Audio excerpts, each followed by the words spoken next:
On est dans une série qui s'intitule « Éveil à la grâce ». Et donc, la grâce de Dieu, c'est plus qu'un mot, c'est plus qu'un concept. La grâce de Dieu, c'est tellement puissant que ça transforme des vies. Puis on va voir aujourd'hui que la grâce de Dieu, elle est indispensable. Alors, je voudrais, avant qu'on débute, saluer tous les gens qui nous écoutent en ligne, spécialement les églises qui se sont joints à nous et notre église satellite qu'on accueille chaleureusement, l'église de la Haute-Gatineau à Maniwaki. Yes, en direct. Mais avant d'entrer dans le vif du sujet pour vous parler de la grâce indispensable, vous savez, j'aime à me tenir à l'affût de ce qui se passe dans l'actualité. Hein? C'est un peu comme une seconde nature. T'sais. Et je voudrais vous confier quelque chose. Même si André Chartrand et moi, là, on est des partisans des sénateurs d'Ottawa. Amen! Oh, il y en a un autre. All right. On va se parler après. C'est bon, ça. Du renfort.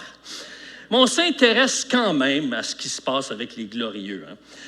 Cette équipe a marqué l'histoire du Québec. Alors, c'est pas rien. Et cette semaine, je devrais dire la semaine dernière, parce qu'on commence une nouvelle semaine, on est dimanche. La semaine dernière, on apprenait que Nick Suzuki est devenu le plus jeune capitaine de l'histoire des Canadiens de Montréal. Oh, il y a des fans des Canadiens ici, hein? Wow! Des fans qui ventilent. OK. Pas pire, hein? La lettre C sur son chandail, là, c'est pas un aboutissement, c'est le début d'une aventure. Puis c'est sûr qu'il va avoir des défis parce qu'il a été choisi pour remplir un rôle assez particulier. Et pourquoi il a été choisi? Parce que justement, il y avait ce qu'il fallait pour inspirer puis donner le ton dans la chambre puis sur la glace. Donc, à quelque part, il méritait sa place. Mais la faveur, la grâce qu'il a reçue, c'est d'être nommé à 23 ans. C'est assez jeune pour être le capitaine des Glorieux, une équipe comme les Canadiens de Montréal. En fait, c'est le plus jeune capitaine de leur histoire. Et donc, certainement que lui, il voit ça comme une faveur qu'il ne méritait pas de recevoir, puisque personne ne l'a reçu avant lui. Bref, il ne méritait pas d'obtenir la lettre C sur son chandail. Il méritait de faire ses classes, de prendre du galon puis d'attendre son tour. Mais la direction a jugé bon pour lui et pour le bien de l'équipe de lui accorder ce titre, cette grâce, malgré son jeune âge. Et à cause de son âge, c'est une faveur qu'il a reçue, qu'il ne méritait pas de recevoir. Mais il n'y a pas seulement lui qui est bénéficiaire d'une grâce ou d'une faveur non méritée. En fait, un grand nombre d'êtres humains vont expérimenter au moins une fois dans leur vie une épreuve qu'ils ne méritaient pas, un bienfait qu'ils ne méritaient pas, une position qu'ils ne méritaient pas, un héritage qu'ils ne méritaient pas. Et aujourd'hui, on va voir l'impact de cette faveur non méritée, de cette grâce qui libère. Et je vous invite à rester avec moi jusqu'à la fin. Pourquoi? Parce que vous allez voir que le message de la grâce, c'est une bonne nouvelle. C'est une bonne nouvelle qui n'est pas simpliste, mais c'est plutôt une réponse claire à un problème complexe. Alors, pour pleinement recevoir ce que le Seigneur a à nous donner aujourd'hui comme contenu à méditer cette semaine, je vous invite à vous recueillir avec moi. Prions, s'il vous plaît. Seigneur, merci pour ta grâce. Ta grâce, c'est plus qu'un mot. On peut goûter ta grâce, recevoir ta grâce. Et on peut te dire, Seigneur, ayant connu ta grâce, du moins en partie, qu'elle est indispensable. Puisses-tu parler à nos cœurs, éveiller nos cœurs, nous rendre sensibles à ce message de la grâce, à ce message de l'Évangile, et que par ces paroles, tu puisses encourager, fortifier ton Église aujourd'hui. Je te le demande pour la gloire de Jésus et dans le nom de Jésus. Amen. Comme je l'ai mentionné, la grâce de Dieu, c'est une bonne nouvelle qui n'est pas simpliste.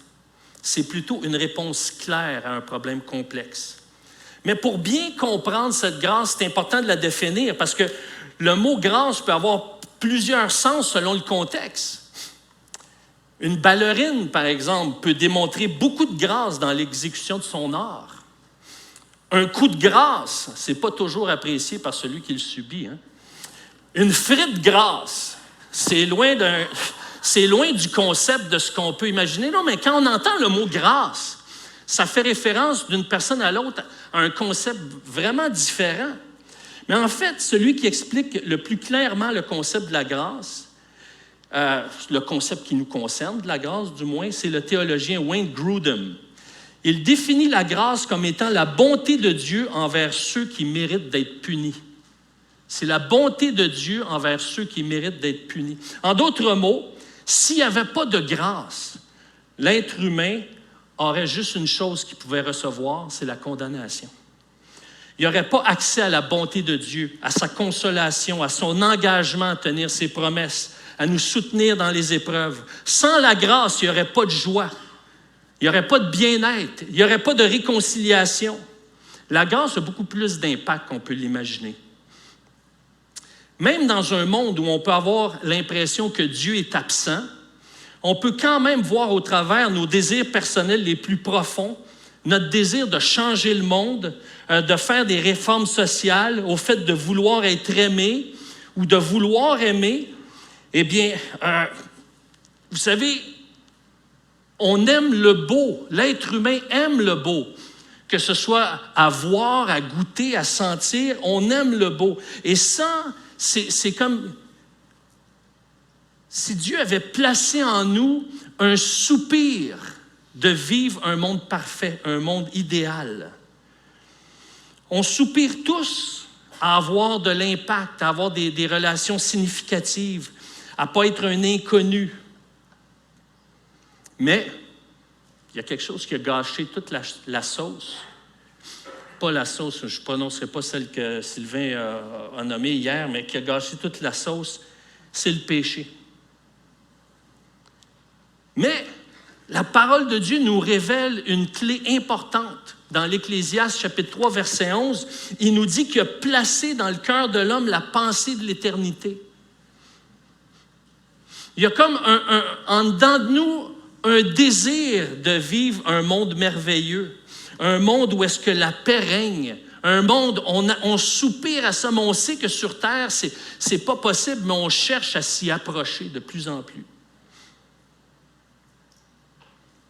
Mais à cause du péché, cette pensée de l'éternité qui est en nous nous amène à rechercher la justice selon nos valeurs et surtout notre échelle de valeurs. Parce qu'on est en train de découvrir des réalités, mais d'une manière faussée. Le péché fausse notre perception réelle des choses.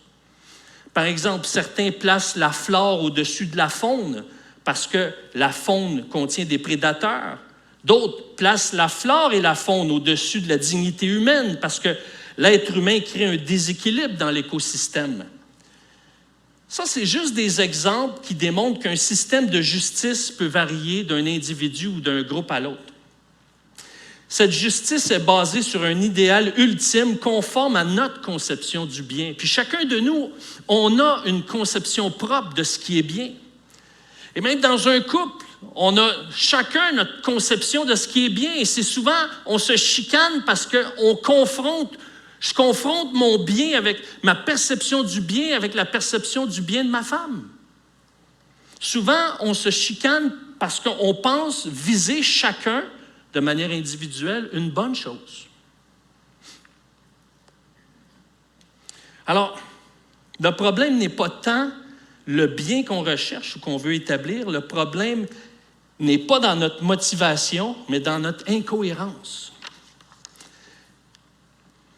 Puis cette incohérence-là ne se trouve pas toujours dans notre discours, mais souvent dans nos actions.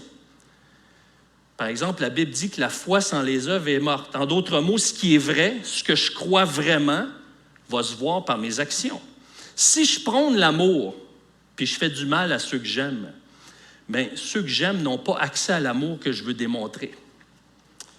Je vais vous donner un exemple concret qui me concerne. Dans ma vision du monde personnel, on est tous appelés à contribuer à réduire la pollution dans le monde. Alors, ma part, j'essaie de faire ma part. Donc, je voyage le plus souvent possible avec un scooter pour réduire les émissions de carburant.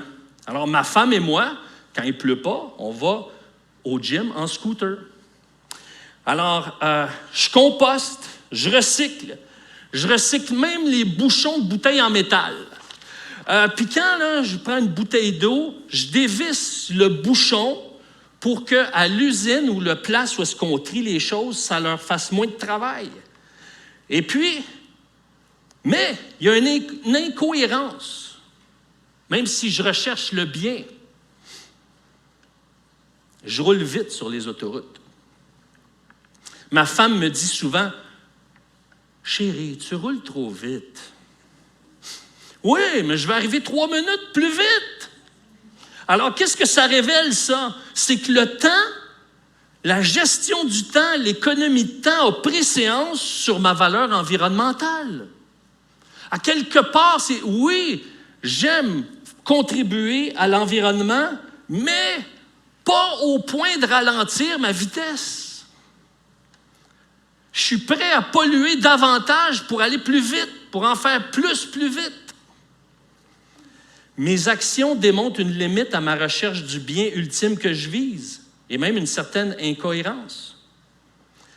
J'ai réalisé dans mon adolescence, puis là, les jeunes, c'était dans l'ancien temps, ça, mon adolescence. Au siècle dernier, au 20e siècle, pour mieux vous situer, là, c'est quand Bono de U2 avait votre âge. OK?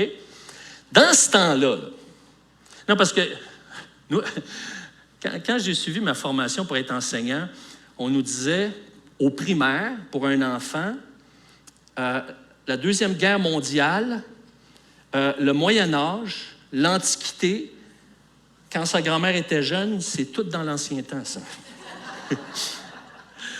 Alors voilà. Bref, j'ai réalisé dans mon adolescence que le bien que je voulais faire, je n'arrivais pas à le faire.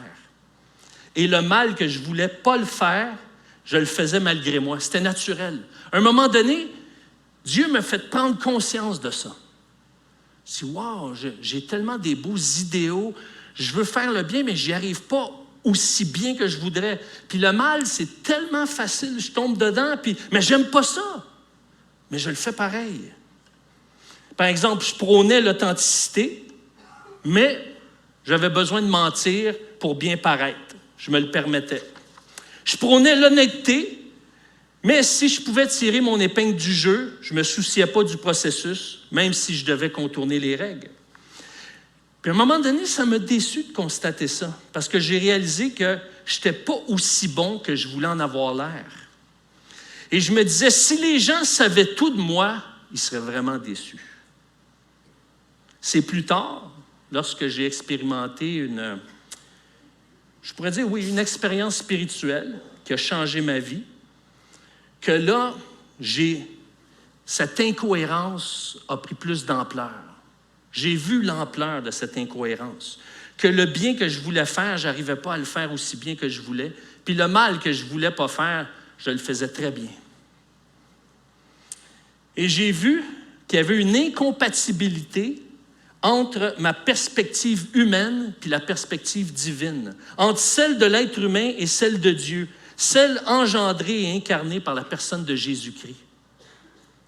Et c'est lorsqu'on est conscient de cette incohérence et de cette incompatibilité entre la perspective divine puis la perspective humaine que le concept de grâce devient notamment indispensable. Dieu a rendu sa grâce disponible, mais le problème est que l'être humain évalue mal la disponibilité de sa bonté envers ceux qui méritent d'être punis. Pour bien comprendre l'incompatibilité entre la perspective humaine et la perspective divine, c'est important de démêler ce qu'on appelle dans nos milieux chrétiens, la grâce commune et la grâce salvatrice. Oh, ça, c'est un gros mot. Salvatrice. Ou en d'autres mots, la grâce qui sauve, qui libère, et la bonté naturelle de Dieu qui se déploie chez les rebelles comme chez les fidèles. Alors, qu'est-ce que la grâce commune? La grâce commune, c'est la grâce que Dieu accorde à toute l'humanité. C'est celle qui nous permet de survivre la séparation de l'être humain avec son origine, de survivre notre condition de pécheur. On voit cette grâce dans différents passages de la Bible, notamment dans Matthieu chapitre 5, les versets 44 à 46, dans ce passage où est-ce que Jésus va déployer un sermon sur la montagne. Et Jésus nous dit dans Matthieu 5, 44 et les suivants, « Mais moi je vous dis, aimez vos ennemis, bénissez ceux qui vous maudissent, faites du bien à ceux qui vous détestent, et priez pour ceux qui vous maltraitent et qui vous persécutent, afin d'être les fils de votre Père céleste. En effet, il fait lever son soleil sur les méchants et sur les bons, et il fait pleuvoir sur les justes et sur les injustes. Si vous aimez ceux qui vous aiment, quelle récompense méritez-vous? Les collecteurs d'impôts n'agissent-ils pas de même? » Et donc, on voit ici qu'il fait pleuvoir sur les justes et sur les injustes. Il fait lever son soleil sur les méchants et sur les bons.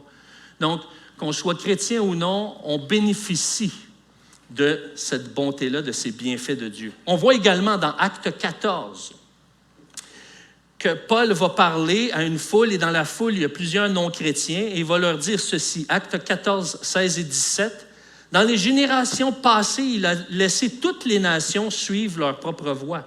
Pourtant, il n'a pas cessé de rendre témoignage à ce qu'il est par le bien qu'il fait.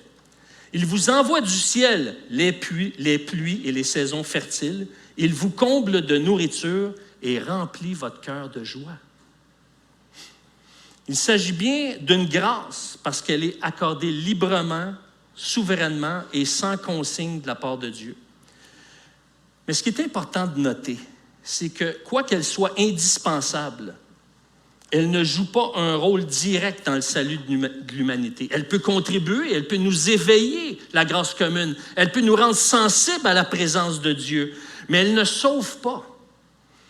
D'après le théologien réformé Louis Berkhoff, la grâce commune limite le pouvoir destructeur du péché, maintient dans une certaine mesure l'ordre moral de l'univers, permettant ainsi à une vie ordonnée de se développer, distribue divers dons et talents parmi les humains, promeut le développement de la science et des arts et déverse de nombreuses bénédictions sur les enfants de l'humanité.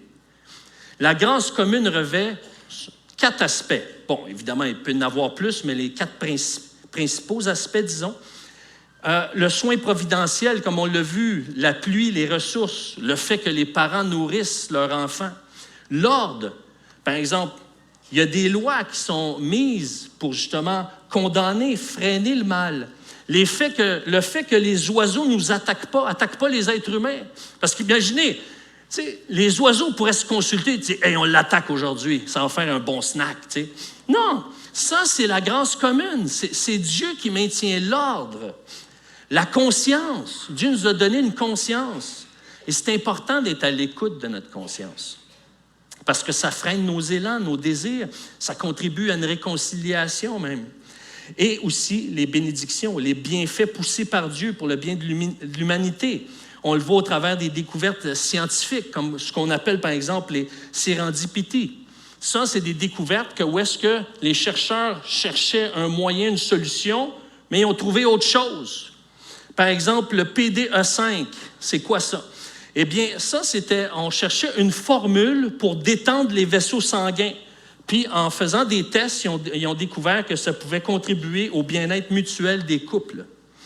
Et donc, même si la grâce commune qui est accordée à l'ensemble de l'humanité, au travers d'une attention providentielle, au travers de l'ordre, au travers d'un effet sur la conscience, ou au travers de différents bienfaits, cette grâce commune se distingue de la grâce salvatrice, celle qui sauve, celle qui libère, qui est à la base de la réconciliation, qui veut réconcilier justement cette grâce qui nous réconcilie avec Dieu. Alors, pour être épargné de la perdition éternelle, qu'on pourrait définir comme un mal de vivre sans fin, sans accès à la grâce commune, on a besoin de la grâce salvatrice de Dieu. Donc, la grâce commune, je le répète, ne sauve pas, ne nous libère ni de la sentence du péché, ni de la puissance du péché, et ni de la présence du péché. Donc, elle ne nous donne pas accès à cet état cet état de joie, de félicité éternelle. La grâce salvatrice, c'est la grâce qui te sauve, qui te libère de la sentence du péché, de la puissance du péché et qui t'assure un héritage éternel avec Dieu dans sa présence, où est-ce qu'il n'y aura plus ni deuil, ni cri, ni douleur, où la paix, la sérénité, le bien-être, la quiétude seront les éléments de notre réalité, de notre quotidien éternel, parce qu'on sera libéré de la présence du péché. Moi, j'ai hâte à ce jour-là. J'ai hâte de vivre que, wow, il n'y en a plus de soucis, il n'y a plus de deuil, il n'y a plus de pleurs. On va être dans la joie éternelle de Dieu. Amen. Amen.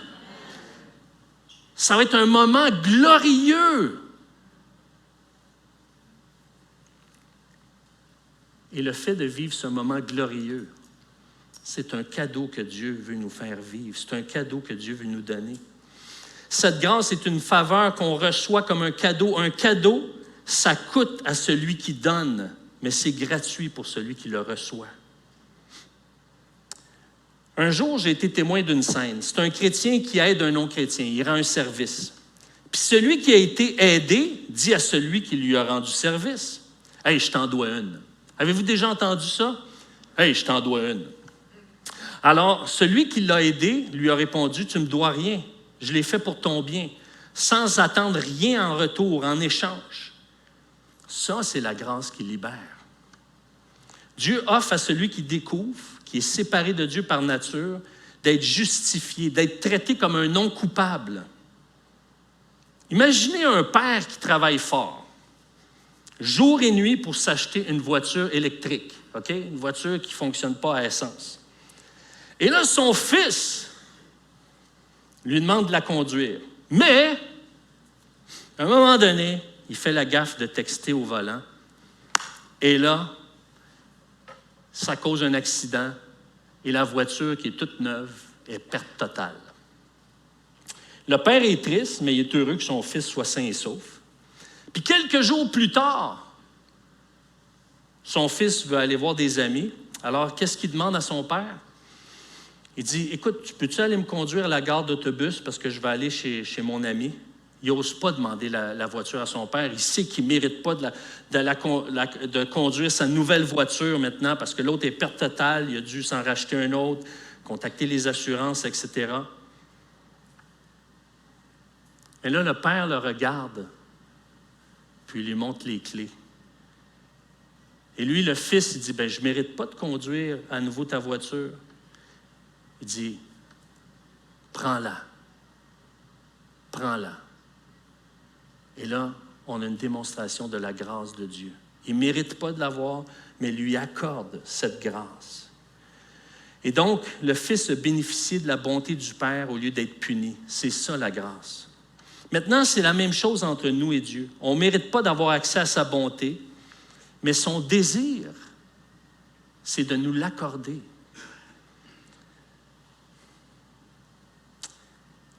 L'être humain a été créé à l'origine pour qu'on puisse bénéficier, jouir de sa présence, de tout ce qu'il est et de tout ce qu'il a à offrir.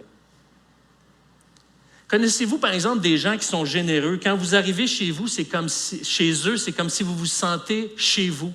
Ils vous mettent à l'aise, vous vous sentez à l'aise, il n'y a pas de contraintes, mais c'est ça que Dieu veut vivre avec nous, qu'on développe cette relation où est-ce qu'on soit de plus en plus à l'aise avec lui, même si c'est un Dieu saint.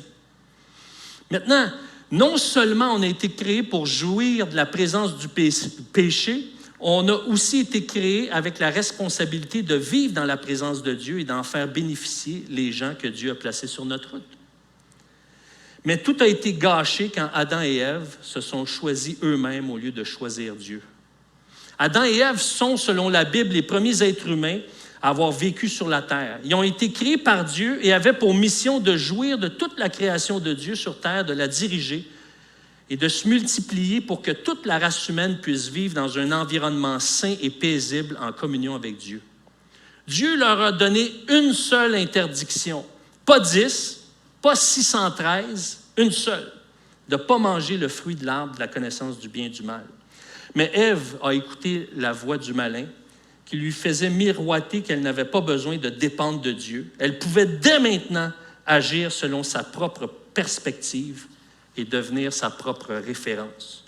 Donc, elle a transgressé l'ordre de Dieu puis influencé son mari à agir comme elle. Donc, la conséquence, depuis ce temps-là, la relation avec Dieu est brisée, la relation entre les êtres humains est brisée, la relation avec l'environnement est brisée, puis la relation avec soi-même est distorsionnée. Toute la création subit cette distance relationnelle qui s'est opérée depuis la séparation de l'homme avec son origine. La souffrance qui est dans le monde ne dépend pas de ce que Dieu a abandonné l'être humain, mais bien de ce que l'être humain a abandonné Dieu pour vivre pour lui-même sans vouloir dépendre de lui. Et pour vivre cette réconciliation, Dieu nous propose un plan selon ses termes. Parce que l'être humain recherche essentiellement à se sauver ou à être sauvable. Et c'est là qu'il y a un court-circuit. Parce que plusieurs pensent qu'en étant bon, qu'en évitant de faire du mal, en respectant du mieux qu'on peut son prochain, en étant un bon citoyen, une bonne personne, en étant serviable, généreux, attentif, chaleureux ou encourageant, on va aller au ciel. Plusieurs personnes vont dire lors des funérailles que telle ou telle personne va certainement être près du Seigneur parce qu'elle a été une bonne personne. Je l'ai souvent entendu. Moi, quand on m'a demandé, je me souviens de la date, le 14 janvier 1984. Ça fait longtemps, ça.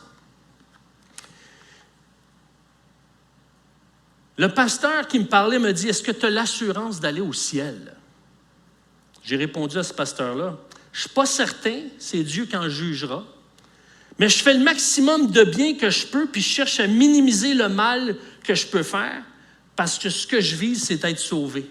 Puis j'espère que je vais faire plus de bien que de mal pour que, dans la balance, eh bien, Dieu va peser et va dire, « Ouais, tu as fait plus de bien, tu passes. » Tu sais, comme si, OK, tu as plus que 50%, tu passes. Ma vision d'être sauvé du châtiment éternel, de la condamnation qui pèse sur les pécheurs, ressemblait justement à une balance. Mais je savais, et là je ne faisais pas le lien, mais je savais que Jésus-Christ était mort pour mes péchés, mais malgré ça, je pensais que moi, je devais contribuer à mon salut. Dans ma pensée, j'augmentais ma valeur en faisant plus de bien, comme hey, je vais être plus sauvable, je fais plus de bien. Je vivais comme si je pouvais m'acheter une place au ciel. D'autres vont croire qu'en faisant plus de bien que de mal, selon leur échelle de valeur, ils vont devenir sauvables ou désirables, comme s'ils devenaient une marchandise incontournable que Dieu ne pouvait pas laisser sur les tablettes ou qu'il ne pouvait pas jeter dans les poubelles, dans le lieu de la condamnation, parce que leur valeur provenait du bien qu'ils ont fait ou du statut qu'ils ont acquis. Plusieurs vont dire comment un bon voisin ou un bon cousin ne peut pas être sauvé, ça n'a pas de sens. Mais ce qu'il faut comprendre, c'est que Dieu ne pense pas comme nous. Et là, j'imagine peut-être des gens en ligne ou des gens dans la salle vont dire « Ouais, mais comment tu sais ça, Éric? Tu prétends-tu connaître la pensée de Dieu? » Mais moi, je n'ai rien inventé. Dieu a révélé à l'humanité sa pensée sur le sujet dans la Bible. Et là, j'entends une voix qui me dit « Oui, mais la Bible, ça a été écrit par des hommes, pas par Dieu. » Oui, mais ce livre est inspiré de Dieu. Mais là, vous allez me dire « Oui, mais n'importe qui peut dire ça. » Oui et non. Premièrement, si j'avais à inventer un livre qui prétend révéler la pensée de Dieu, j'aurais inventé un monde selon ma vision du monde, selon ma perspective, qui coïncide avec mes limites. En d'autres mots, il y aurait certains péchés que je n'aurais pas condamnés. Or, la Bible condamne toute forme de mal, que ce soit en pensée, en parole ou en action. Un auteur bidon n'aurait pas condamné le mal avec autant de clarté et de précision. Deuxièmement, c'est un livre miraculeux qui a été écrit sur 3 continents par une quarantaine d'auteurs sur une période d'environ 1600 ans, à l'époque où Internet n'existait pas.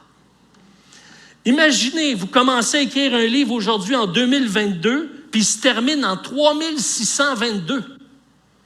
Et qu'en bout de ligne, il y a 40 auteurs qui ont contribué, qui ne se sont pas connus, et on arrive en 3622, puis il y a une suite, puis il y a une cohérence. Et on peut s'instruire de ce livre-là. Ça relève du miracle. Troisièmement, c'est le seul livre qui parle avec certitude de comment Dieu a prévu sauver les êtres humains de sa condamnation.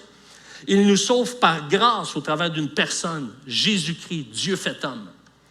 Quatrièmement, comme le dit si bien Lewis Perry Schaeffer à propos de Jésus, notre Sauveur, le héros de la Bible, s'il n'était qu'une invention, alors il faudrait adorer et exalter l'Esprit qui l'aurait conçu. Inévitablement, Jésus appelle l'adoration.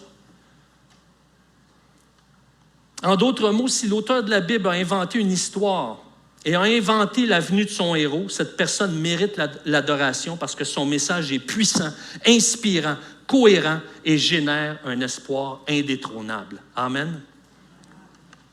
Dieu a choisi de condamner l'humanité et de sauver quiconque allait mettre sa foi dans l'unique Sauveur, Jésus, Dieu fait homme, mort et ressuscité des morts. Il a choisi de condamner le mal, le péché qui est entré dans le monde et portant sur lui le salaire du péché. Ça, c'est ses termes à lui. Dieu ne veut pas qu'on devienne sauvable, qu'on cherche à se sauver. Il a choisi de lui-même payer la dette de notre séparation avec lui. Ce sont ses termes à lui. C'est à lui que revient le mérite de nous sauver par cette grâce indispensable. En fait, cette grâce met l'accent sur ce qu'il a fait pour nous et non de ce qu'on peut faire pour lui. Il a voulu nous faire grâce, nous faire bénéficier de sa bonté en absorbant le coût de notre séparation d'avec lui, un Dieu saint, un Dieu qui a les yeux trop purs pour s'intéresser au mal. Il a voulu payer pour nous la condamnation du péché pour qu'il n'y ait aucun obstacle entre lui et nous. Sa grâce salvatrice, celle qui libère, nous donne accès à sa personne, à sa présence et à son royaume parfait auquel chacun de nous aspire au fond de son cœur. La Bible nous enseigne que c'est lui qui nous sauve et que ce n'est pas nous qui devons chercher à se sauver ou à devenir sauvables. Parce que de toute façon, comme le dit si bien Charles Swindoll dans son livre « Éveil à la grâce », aucune réalisation humaine ne peut effacer la tâche intérieure qui nous sépare de Dieu. La Bible est claire et sans équivoque à ce sujet. Voici ce qu'elle dit. Et on voit ça dans Éphésiens chapitre 2, verset 8. « En effet, c'est par la grâce que vous êtes sauvés, par le moyen de la foi. Et cela ne vient pas de vous. C'est le don de Dieu. Ce n'est pas par les œuvres afin que personne puisse se vanter. En réalité, c'est lui qui nous a fait. Nous avons été créés en Jésus-Christ pour de bonnes œuvres que Dieu a préparées d'avance afin que nous les pratiquions. Le salut est une grâce, une faveur non méritée. Les œuvres qui en découlent sont le résultat de cette grâce et non pas une condition. Oui, si j'ai connu l'amour inconditionnel de Dieu, je vais développer un plus grand amour envers ceux qui ne le méritent pas, envers ceux qui ne sont pas aimables. Dieu est clair. Ses œuvres ne sont pas une condition pour être sauvé. C'est son œuvre à la croix qui me sauve. Ce sont les termes de Dieu. Il a opté pour que le salut soit par grâce et cette grâce est indispensable pour être sauvé. C'est rassurant parce que le fait que Jésus-Christ soit mort à ma place me montre qu'il a choisi de payer pour nous au lieu de nous faire payer, qu'il ne me demandera jamais quelque chose que je suis incapable de faire, de produire ou de donner. Et ça nous montre l'étendue de son amour pour moi, son amour pour toi. Imaginez qu'une femme quitte son mari, puis cherche à faire sa vie sans lui. Elle n'a plus de contact avec lui, sinon pour lui dire des bêtises ou pour lui demander des services. Puis là, elle finit par s'endetter. Elle ne sait plus comment s'en sortir. Puis son ex-mari la voit à l'épicerie. Puis par un concours de circonstances, il se retrouve derrière elle à la caisse. Elle arrive pour payer, mais toutes ses cartes de crédit sont pleines. Elle en sort une, elle en sort une autre, puis ça ne fonctionne pas. Excusez, madame, ça ne fonctionne pas. Et là, elle est humiliée. Puis elle ne sait pas comment elle va arriver à quitter le montant. Son épicerie est là, elle veut manger cette semaine. Puis son ex-mari dit à la caissière, c'est moi qui vais payer ça. La femme est mal à l'aise parce qu'elle prend conscience du mal qu'elle lui a fait dans les dernières semaines, les derniers mois, par ses paroles puis par ses actions. Puis elle sait très bien qu'elle ne mérite pas ce cadeau-là. Elle accepte qu'il paye pour elle. Et arrivée à sa voiture, son ex-mari se met à l'aider à rentrer les sacs dans la voiture.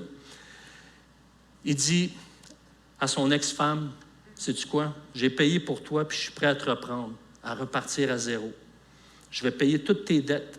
Et tout ce que je te demande, c'est de revenir chez moi pour qu'on puisse rebâtir une relation, tranquillement. Puis elle prend conscience qu'elle ne mérite pas qu'ils veulent prendre soin d'elle. Elle voit la grandeur de son pardon, son amour pour elle et la valeur de ses gestes. Et cette illustration reflète le cœur de Dieu. La grâce de Dieu est un don gratuit qui lui a coûté cher. On le voit dans le jardin de Gethsémani quand Jésus est saisi d'angoisse d'aller mourir à la croix pour nous. C'est là qu'il allait subir à la croix notre condamnation et être séparé pour la première fois de son Père. Maintenant, quiconque met sa foi dans celui qui a pris sa dette et l'a payé à sa place à la croix et qu'il croit qu'il est revenu à la vie, vient de voir le prix de son accès à Dieu et vient de voir que cet accès à Dieu ne repose pas sur lui, mais sur celui qui a fait l'œuvre.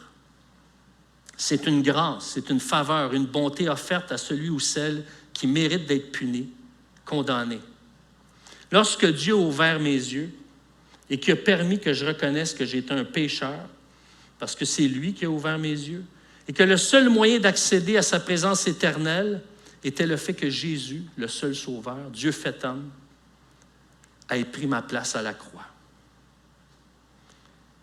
Cette grâce qui libère de la sentence du péché, de la puissance du péché et éventuellement de la présence du péché démontre que notre intégration dans la famille de Dieu est surnaturelle parce qu'elle ne met pas l'accent sur nos performances, nos exploits, nos accomplissements, notre bonté, notre générosité, notre gentillesse, nos talents, mais sur Dieu seul qui sauve.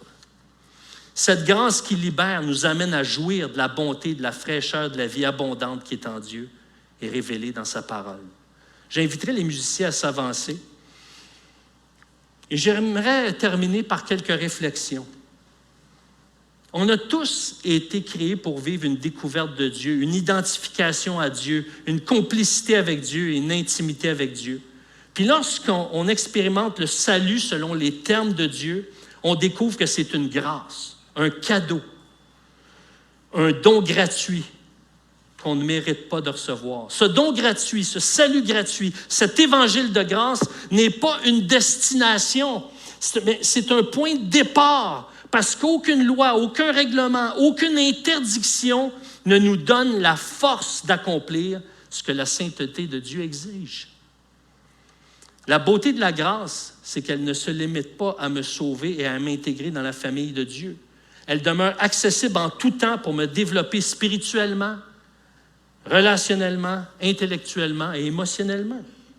L'évangile de grâce est à l'origine de ma croissance parce qu'il se trouve dans la personne de Jésus-Christ. À chaque fois que je m'approche de lui en prière ou en consultant sa parole, j'ai accès à sa grâce pour recevoir de lui ce que j'ai besoin, pour apprendre à aimer, servir, donner puis mûrir.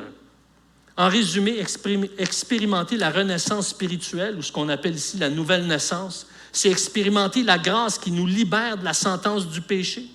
Plus je communie avec cette bonne nouvelle de ce qu'il n'y a plus de condamnation, plus j'expérimente que la grâce me libère de la puissance du péché. Jusqu'au jour de la grande promotion, lorsque je serai convoqué dans la présence de Dieu. Et c'est là que j'expérimenterai que je suis libre de la présence du péché. La grâce nous ouvre la porte à débuter une vie selon ses termes, ses ressources et un partenariat avec sa personne. Cette grâce n'est pas un objectif, c'est le commencement d'une vie nouvelle et éternelle. Tout comme la lettre C sur le chandail de Nick Suzuki, la grâce n'est pas un aboutissement, c'est le début d'une aventure, d'une vie de foi, d'une communion avec Dieu, basée sur la parole de Dieu et sur l'œuvre du Christ ressuscité. Cette grâce est indispensable pour être sauvé selon les termes de Dieu. Elle est indispensable pour être libéré de la sentence du péché, de la puissance du péché, de la présence du péché. Cette grâce nous accordera une félicité éternelle où il n'y aura plus ni deuil, ni cri, ni douleur, où la paix, la sérénité, le bien-être, la quiétude seront les éléments de notre réalité, de notre quotidien éternel, parce qu'on aura été libéré de la présence du péché. La bonne nouvelle, c'est que la grâce de Dieu, cette bonté qui est donnée, octroyée à celui ou celle qui mérite d'être puni, ne sera jamais refusée pour cause d'indignité. Elle ne sera jamais refusée pour cause d'indignité. Que personne ne se trouve trop indignes de recevoir la grâce de Dieu. Savez-vous pourquoi elle ne sera jamais refusée pour cause d'indignité? Parce que c'est une grâce, c'est une faveur qu'on ne mérite pas de recevoir. Cette faveur ne dépend pas de l'état de celui qui la reçoit, mais du cœur du donneur qui veut que personne ne se prive de cette grâce qui se trouve auprès de lui. Remercions le Seigneur pour nous avoir donné cette grâce indispensable à chacun de nous qui sommes sauvés par cette grâce. Prions. Levons-nous et prions, s'il vous plaît.